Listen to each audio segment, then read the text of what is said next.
Света Гора е штабот каде се планирале и организирале активностите против договорот со Грција. Ова го обелодени анализата на грчкиот Athens Voice, која објавува информации за начинот на кој руските пари се давале на одредени групи во двете земји за да прават немири и да го спречат исполнувањето на договорот, а со тоа и влезот на Македонија во НАТО. Истражувачките мрежи со овие активности го поврзаа рускиот бизнисмен Иван Савиди, кој поседува фудбалски клуб во Солун.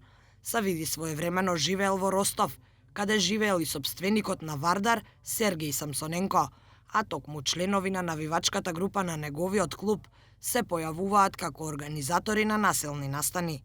Како што анализира грчкиот весник, тројански коњи имало во двете држави, но штабот за организирање на активностите се наоѓал на Света Гора. Пред 2 години Савиди го придружувал Владимир Путин во Света Гора, а тоа не е единствената посета на Савиди на овие храмови. Еден од центрите на одлучување за руските активности бил лоциран на Света Гора, каде под изговор Аджилак се собирале познати грчки екстремни десничари, пратеници на Златна Зора, моќни црковни фактори, бизнисмени и многу руси од сите области и специјалности. Како резултат на тоа, во Северна Грција биле активирани бројни бизнисмени, епископи, панмакедонски организации и различни македонски движења. Пошто започнале јунските митинзи против договорот со Македонија, плаќани и изнајмувани автобуси и регрутирани еминентни личности од сите области.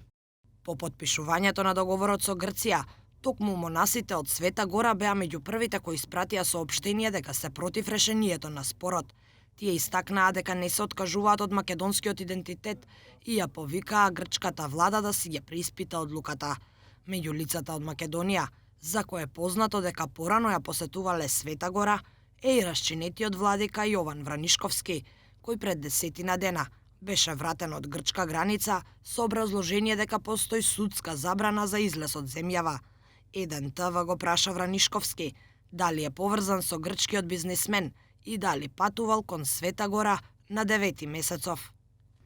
Не, нити го вратија пасошот, нити ми образложија нешто едноставно.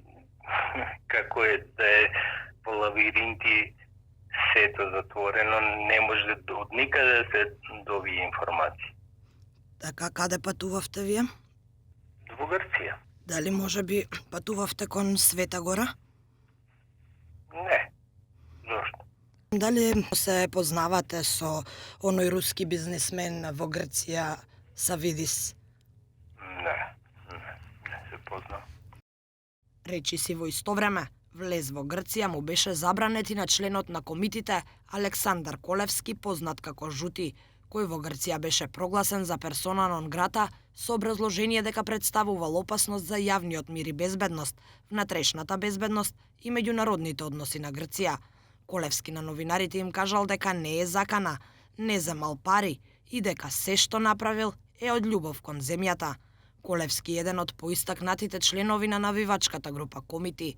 Во 2010 година тој го предводеше здруженијето кое протестираше за поддршка на Јохан Тарчуловски, кога Љубе Бошковски доби ослободителна пресуда во Хаг. Партијата на Бошковски тогаш го нарече Колевски патриот под терк на Груевски и го повика да одговори зошто неговата банда одбивала да сведочи во корист на Јохан.